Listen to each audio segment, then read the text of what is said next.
noticed that more and more Chinese families moving into town of Lexington. I don't know if you see it. You probably know about it. Do you have any idea, just how many percentage that Chinese population in? Oh yes, I do, Yeah. because we have a 2020 committee in town, and they have subcommittee, and in 2013, at the end of 2013, they wrote a final report. The statistics is like the follows: 9.6% or almost 10% Chinese, 4.8% Indians, and 3.6% of Koreans. That constitutes about 18% so far, and the other 2% are Filipinos, Japanese, Cambodians, Vietnamese, etc., etc. So the total is 20%. Of course, that was 2 years ago. It must have increased because every time I open the newspaper, some Chinese or Korean families moved in. However, rumor has it there's 30% Chinese. I don't think so. This is the official report 2 years ago. So I'll quote that. About 30% Chinese, I don't know. However, the student populations is higher than 20% Asian. In fact, if you go to any school, you think you're in Asia. There are a lot of Asian students because we moved here because of the schools. Tell me a little bit about CAAL, CAAL, and that stands for Chinese Americans Association of Lexington. CAAL was established in 1983 by several concerned parents from Lexington. Right now, Irving Way is the only one left. The others have moved away, left our good old Lexington.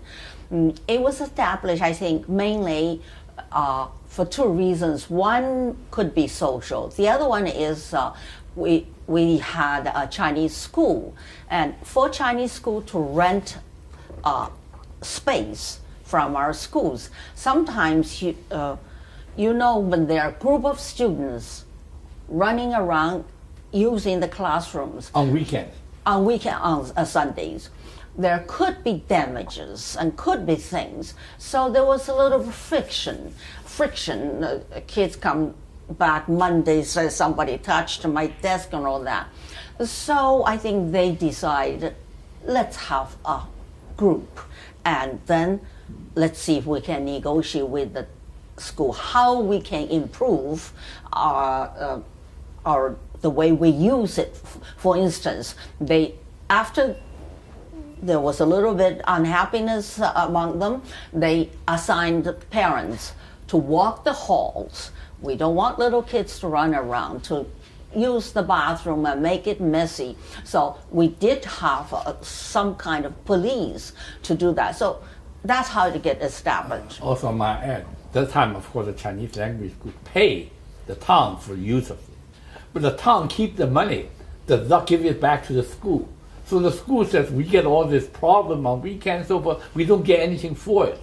So CAAL was again a step to negotiate so that the school that rents the space to us gets back subsidy for all the extra problem we caused. So. Yes, that's right, because say we rented Bridge School, that was what happened. The Bridge School does not get the rental. We pay the town the money. The town does get paid to let us use, but Bridge School doesn't get the money. It's not that direct. So what eventually we did was say the Chinese school would donate playground equipment and just friendly establish a friendship among the school we actually use and the Chinese school. And in addition, of course, I told you there were parents policing the halls, making sure that kids don't touch chalks or books and like that. Mm-hmm. So as a new Lexington resident, just moved into town and wants to get to know the Chinese community and get involved, the best place is to contact CAAL, right? Absolutely. Search online. You mentioned that something that in Lexington currently happening is that there's an effort to bridge the seniors and Yes. town of Lexington, right? Yes, because many people who moved in, say within the last 20 to 10, or 10 to 20 years, they need parents from China to come and take care of the kids, because right now they're mostly two-job families. The parents came, but the kids grew up. They don't need parents, daddy, mommy anymore. So the seniors applied to go to the senior housing. In Lexington, we have three. We have 3 villages. That's a subsidized low-income housing. And so they moved there. The parents do not speak English or very, very limited English. So I felt they're isolated. So I decided they always need English teachers. They want to learn English, but you know the old one, you learn one, you come out the other way. So it's slow. They wanted English teacher. I say, I'll volunteer. So I started to teach, and also not just to teach them English. I find I would like them to be more involved with the outside the town. They're happy because they do have organizations, they have parties, New Year's, they have their own senior New Year's celebration. So they do have a private circle, but I want to bring them out. So the first thing I did was I said, in January we have Martin Luther King Day. And 2 years ago, Sam Zales started Martin Luther King Day of Service. We provide several activities. For instance, we decide to have a senior luncheon served at the 3 villages. And we also have card making, have kids, adults, provide them with material, make Valentine's card for our veterans, for our soldiers abroad. And we also open up the Y in Waltham to get teenagers and to come for day of fun. So those are the service. We're thinking of more service we can do, but so far that's what we do. So I told the seniors about it because there's not much communication. They did not know. I said, we're gonna meet on the Battle Green on Martin Luther King Day, and we're gonna march to Carey Hall, and that will come. Many people showed up. In other words, if they know what's going on in the town, they are willing to participate if you don't have to speak English. So that was one thing. Now we have also in April, Patriots Day, when we received an invitation from the town, I told them, I said, this you can do. You don't have to speak English. You just have to be able to walk from Wilson Farm, the march. Oh, we'll come. The first time, 82-year-old man walked all the way from Wilson Farm to the center home. They're better walkers than you and I. So they are happy to participate if they know what's going on. So I want to bridge the gap. If there's something going on, I tell them.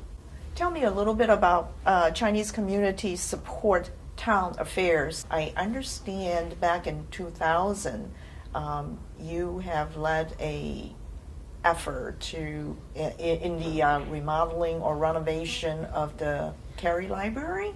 Yes, because at that time I served on the Lexington Education Foundation. Oh, LEF. well, that too. That too. I serve on the Carey Library Foundation. Okay. I want to show people Chinese Americans are willing to participate in things. And when I get a job like that, I go out and find people. Will you serve on this? Will you help me on that? So, because I'm the liaison person, sort of between. Right now, not so much because the young people are really coming up and they're doing a great job. I love to find things. For instance, the tourism. Don McKenna asked me to serve. Do you know the income from the tourism committee is the 5th largest in Lexington. That's good money. And Chinese in China are rich. We want them to come to Lexington. So their theme is linger in Lexington. We don't want people to, a tour group, go to Boston, spend half a day in Lexington, then leave. We want them to linger them, to have dinner, to stay overnight, spend money, in other words, in Lexington. So Don approached me and I said, okay, so now we have people serving on that. So each time people ask me, like, let's eat together, I can't do everyone, okay? So I tell people, so who's willing to head that? So we have people, I just get people involved. Chinese do not assimilate well when they move to a new country. They tend to stick together and keep the old ways. And that's why we have Chinatown all over the United States. But we don't have French town, we don't have Indian town, because of the cultural thing. And in fact, the term of Chinese American in Chinese, the Hua Chao, means I'm a Chinese, I'm temporarily living here. But how many of us ever go back to live in China? But that is the mentality. So we're trying to get them to, if this is your home, this is your country now, you should assimilate, get mainstream. And I think in Lexington, the Chinese American has gone over the threshold. They see the advantage as well as the benefit and the good things about being part of the mainstream community. So that I think we've over the hurdle and everything's going well. But as a general Chinese American population in the United States, they still have to learn this step to assimilate well. If you truly love your town, if you think this is your town, your children's home, then you should work for the town, give back to the town, and make it truly your home. Just how many Chinese from Chinese community getting involved with Lexington local politics? It's right still now? the minority. It's still the minority. Of course, of the, I just mentioned almost 10% of Chinese Americans, there's at least 1/3 or half of them are children. So counting that, we are expanding. Each time I meet somebody, I say, give me your name, your email. I grab you, okay, and I write your name down, and you're on my list so that we can expand the membership of CAAL. Everybody is a member, but if you don't come to the meetings, you're not. So I would say the minority working very hard to expand our membership, to participate. In fact, they just had last week, they had gathered the few Chinese American town meeting members, had a coffee or so, say, if you're interested, if you're thinking of running for town meeting, come, ask questions, ask how much time is involved, ask what is required. You know what? It's not, the requirement is not much. It's your time and you're willing to serve. So that way we can get more town meetings elected. So they found three. So far, 2 replies they're definitely going to run. So the young people are making an effort to show people. And of course, in Lexington, there's called a mini citizenship series Academy. or something. Academy, yeah, citizenship. Go attend that and learn about the town. Oh. Like I was going to say, some of the Chinese residents here first time found out that all the town positions are unpaid. They were shocked. They didn't know this idea of volunteering. There's so many committees in town that you can join. You just have probably meet once a month. One evening, you spend time there and be involved. So all my local Americans are very willing and happy to help us. as I mentioned earlier, this EB5 visa program caused a lot of very rich Chinese moving to, because of reputation of Lexington, buying houses here and so forth. And I'm not sure what this will become. I mean, certainly build up the pricing of the house and any other sort of unintended consequence of this massive amount of capital moving to Lexington remains to be seen. So that kind of fueled the market, Yeah. building the larger homes. Houses. So that's housing in definitely the Lexington. immediate consequence. But there are others. Some people just buy a house here, not even living here. So they're not committed as the current Lexington Chinese American probably more professional and so forth. These are, I'm talking about super rich. And I don't know how they will affect them. There are more Chinese family moving into Lexington, and you mentioned the Monterey Park, California situation. You would not want to see Lexington turn into another Monterey Park, right? No. So, what is your advice to the current residents in Lexington, as well as going forward, the new residents coming and moving into Lexington? Okay, one important thing is we must remember we are Americans. I'm not saying that you should forget your culture, you forget the good things you learned at your home, but we must move forward. We are Americans. You mentioned the Monterey Park situation at that time. I heard that the mayor was a Chinese from Taiwan, and the records kept at meetings were in 3 languages: Chinese, English, and Spanish. And there are other people resented that. So I feel this is Lexington, America. Records should be in the native language, namely English. We mustn't separate that. For instance, Wei Dong ran for housing authority.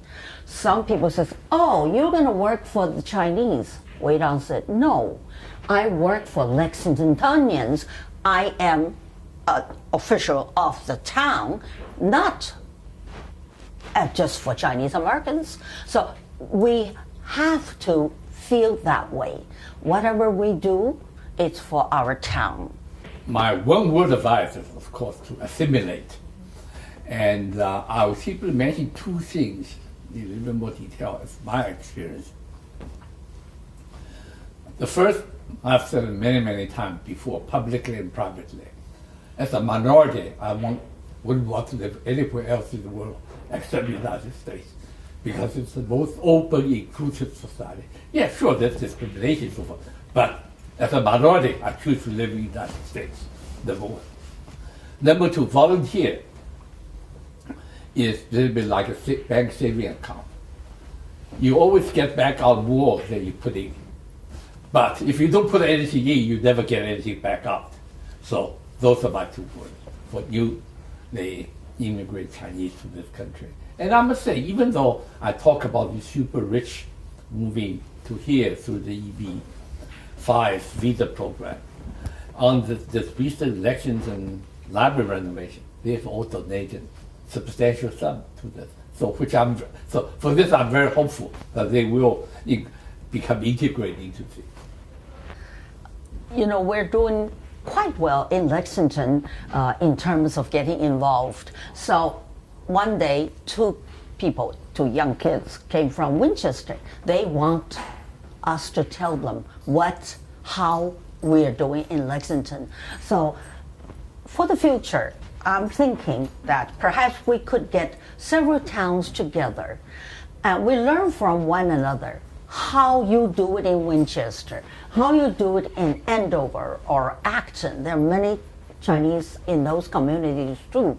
We learn from each other what mistakes we have made or what is best for all of us. And so we have a greater Boston like a coalition.